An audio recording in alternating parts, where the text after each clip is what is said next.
Hello friend, welcome once again in Sundar Sir's classes. Hello friend, how are you? Hope you all will be fine. Friends, as for my previous videos, our today's video is concerned with a part of speech, a very important part of speech, that is called verb. Verb एक बहुत ही important part of speech माना जाता है English grammar का. In this video we are going to discuss on this part of speech, verb. So first of all, we have to know about the word verb. कि verb क्या है, इसके बारे में हम सबसे पहले पता लगाएंगे, जानेंगे इसकी डेफिनेशन के बारे में कि वर्ब क्या है. तो वर्ब क्या है? A word used to say something about person, place और थिंग. ये ऐसा शब्द जो किसी व्यक्ति, वस्तु या स्थान के बारे में कुछ बताता हो हमें, वो भी एक वर्ब होती है. या हम ये भी कह सकते हैं a word that expresses action, feeling and existence. अगर किसी वाक्य में कोई घटना घट रही है, कोई काम हो रहा है, कोई एक्शन हो रहा है, कोई फीलिंग्स है, तो उसको भी एक्सप्रेस करने वाले वर्ड को हम वर्ब कहते हैं. सामान्यतः वर्ब क्या होती है? It tells about the subject. कि वर्ब्स हमें सब्जेक्ट के बारे में बताती है कि सब्जेक्ट क्या है. तो इस प्रकार से हम वर्ब्स को जानने के बाद कि वर्ब क्या होती है, इसके कुछ एग्जाम्पल जैसे हम कह सकते हैं आई रीड अ बुक. यहां पर हमारे पास ये वर्ब है. या शी इज अ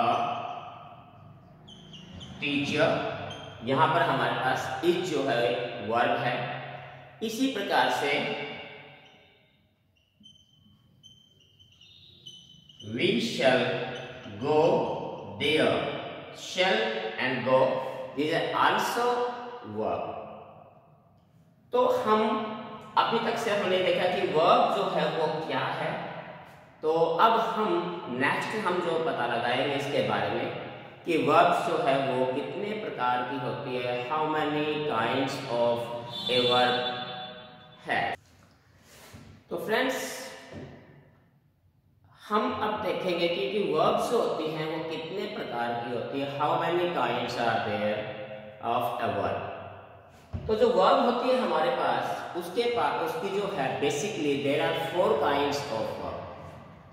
सबसे पहले जो आपकी वर्ब होती है वो होती है ट्रांजिटिव वर्ब. दूसरी जो वर्ब होती है आपकी वो इंट्रांजिटिव वर्ब होती है. तीसरी जो वर्ब की प्रकार होती है वो हम ऑक्सिलरी वर्ब्स बोलते हैं. और चौथी होती है हमारी लिंकिंग वर्ब्स. 4 प्रकार की हमारे पास जो वर्ब्स होती हैं. लेकिन आज के इस वीडियो में, इस लेसन में हम केवल पहली 2 प्रकार की वर्ब्स के बारे में ही हम चर्चा करेंगे. सबसे पहले जो हम चर्चा करेंगे हमारी, वो हम ट्रांजिटिव वर्ब्स के बारे में और इंट्रांजिटिव वर्ब्स के बारे में. ये 2 हमारे पास वर्ब्स होती हैं. हम इन दोनों के बारे में डिस्कस करेंगे कि what is a transitive verbs and what is in intransitive verbs. तो जो बेसिकली जो डिफरेंस होता है, जो that is the main difference in transitive and intransitive verbs, is that transitive verbs requires an object to express its meaning. And intransitive, there is no object in intransitive verbs. There are few examples of these verbs. He writes a letter. They love their parents. These are the 2 examples of transitive verbs. Here the verbs write and love, they have we have object a letter, their parents. So this verb and this verb are called transitive verbs. Then example of intransitive verbs. Intransitive verbs कौन सी होती है? जैसे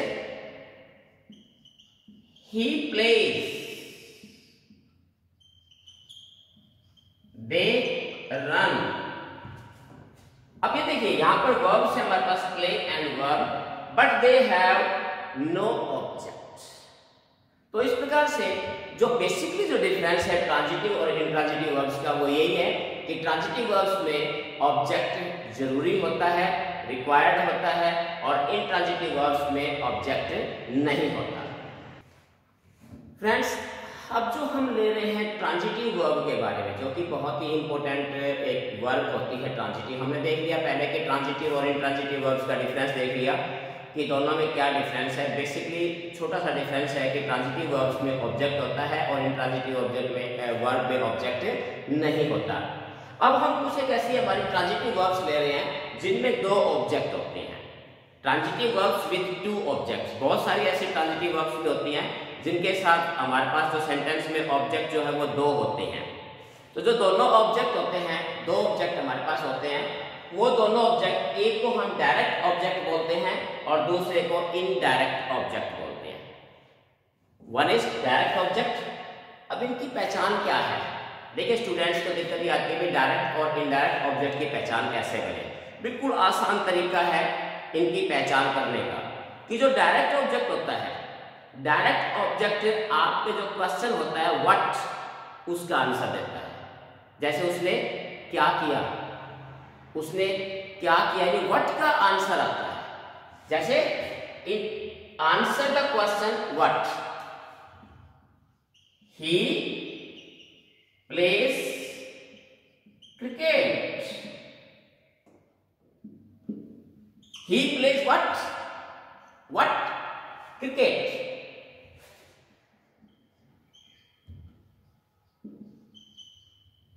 He gives money. He gives what? Money. तो direct object की simple सी पहचान है कि आप उसके साथ ऑब्जेक्ट को हटा के उसकी जगह आप व्हाट लिखिए, आपको व्हाट का आंसर देता है। जो ऑब्जेक्ट आपको व्हाट का आंसर देता है वो हमारा डायरेक्ट ऑब्जेक्ट होता है। अब हम इनडायरेक्ट ऑब्जेक्ट लेते हैं। इनडायरेक्ट ऑब्जेक्ट क्या होता है? इनडायरेक्ट ऑब्जेक्ट आपके whom का जवाब देता है। whom, किसे? जैसे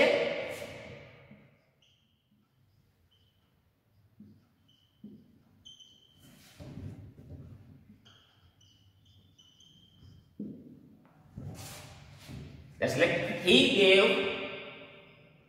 gave me money।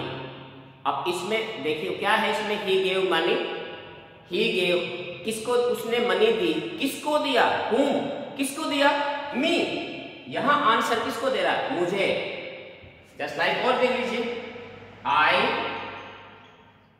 love my family। I love, मैं I love किसको? my family। किसको? whom, my family। तो my family हमारा क्या है? इनडायरेक्ट ऑब्जेक्ट है। फ्रेंड्स, डायरेक्ट और इनडायरेक्ट ऑब्जेक्ट की और एक पहचान क्या है, खास तौर से हम कह सकते हैं कि जनरली नॉन लिविंग थिंग्स होती हैं हमारी डायरेक्ट ऑब्जेक्ट में।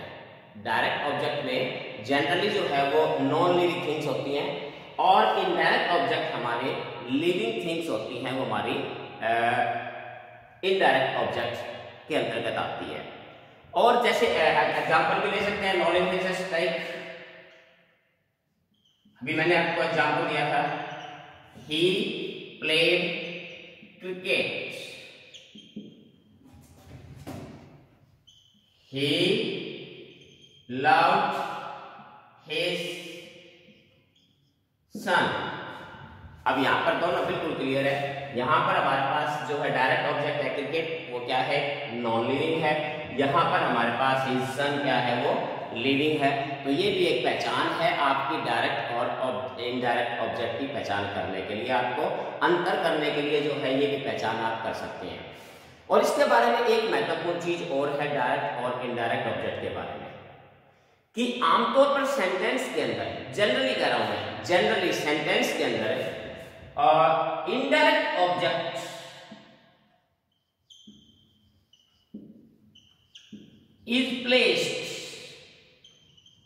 before direct object.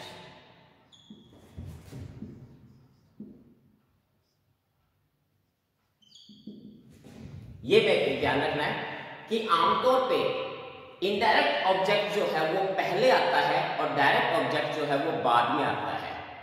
तो लेकिन ये कि कंपल्सरी नहीं है, आप डायरेक्ट ऑब्जेक्ट को भी पहले ले सकते हैं, लेकिन थोड़ा सा अंतर आ जाता है। दोनों एग्जांपल मैं आपको बताता हूं। देखिए, जैसे he gave me a book. आप इस सेंटेंस को देखिए, he gave me a book. अब यहां पर हमारे पास दो ऑब्जेक्ट है, एक ऑब्जेक्ट हमारे पास मी है और एक ऑब्जेक्ट हमारे पास क्या है, बुक है। एक हमारे पास डायरेक्ट है, ये हमारे पास और क्या है, डायरेक्ट ऑब्जेक्ट है, और ये क्या हमारा इनडायरेक्ट ऑब्जेक्ट है। अब आप इसमें देखिए, इनडायरेक्ट ऑब्जेक्ट हमारे पास पहले है और डायरेक्ट ऑब्जेक्ट हमारे पास बाद में है, ये मैंने कहा है। जनरली यही बात है, लेकिन हम ये नहीं कि आप इसको ऐसे लिख सकते, आप डायरेक्ट ऑब्जेक्ट को भी पहले लिख सकते हो, लेकिन थोड़ा सा बदलाव हो जाएगा। वो क्या है, देखिए इस सेंटेंस को मैं ऐसे लिख सकता हूं, he gave a book to me. बस उसमें ये डिफरेंस है कि अगर आप डायरेक्ट ऑब्जेक्ट को पहले लेते हो तो फिर आपने इनडायरेक्ट ऑब्जेक्ट से पहले टू का यूज करना पड़ेगा। ये इसमें डिफरेंस है दोनों के अंदर। तो इस प्रकार से आप डायरेक्ट और इनडायरेक्ट ऑब्जेक्ट के बारे में भी आप अपनी जो गलतफहमी है उसको आप दूर कर सकते हैं। और खास तौर से जो है ये हमारी जो चेंज ऑफ जो नरेशन हमारी जो वॉइस होती है उसके अंदर भी जो है ये इस प्रकार के जो है टू ऑब्जेक्ट्स वाले जो होते हैं हमारे पास सेंटेंस जो है वो कई बार स्टूडेंट्स के लिए कंफ्यूजन पैदा करते हैं। तो इस प्रकार से आप अगर आप थोड़ा सा इसका ढंग से इसका वीडियोस को देखोगे, ढंग से इसका अध्ययन करोगे, तो आप ट्रांजिटिव और इनट्रांजिटिव वर्ब्स के बारे में, और उसके बाद ट्रांजिटिव वर्ब्स में जो दो ऑब्जेक्ट होते हैं हमारे पास, डायरेक्ट और इनडायरेक्ट ऑब्जेक्ट, इन दोनों ऑब्जेक्ट के बारे में आसानी से पता लगा सकते हैं। क्योंकि स्टूडेंट्स जो है लास्ट टाइम तक भी जो है वो कंफ्यूज रहते हैं। बहुत सारे स्टूडेंट्स को यही पता होता है कि ट्रांजिटिव वर्ब्स कौन सी है, इंट्रांजिटिव वर्ब्स कौन सी है, या फिर उनके अंदर डायरेक्ट और इनडायरेक्ट ऑब्जेक्ट के बीच में कंफ्यूजन होता है स्टूडेंट्स में कि which is the direct object and which is indirect object. I hope with this explanation you will clearly know about the difference between direct and indirect object as well as transitive and intransitive verbs। तो friends, इस प्रकार से आपने देखा ये lesson कि verbs के बारे में हमने इसमें पढ़ा, और वर्ब्स की हमने केवल दो काइंड्स के बारे में पढ़ा है। और नेक्स्ट जो है आप वीडियो देखना मत भूलिए, क्योंकि नेक्स्ट वीडियो में मैं आपको बताऊंगा कि इसकी जो अगली चीज दो हमारे पास और प्रकार थी, दो two another kinds of verbs, one is auxiliary verbs, another one is linking verbs, जिनके बारे में बहुत ही कम स्टूडेंट्स जानते होंगे, खासतौर से लिंकिंग और ऑक्सिलरीज वर्ब के बारे में।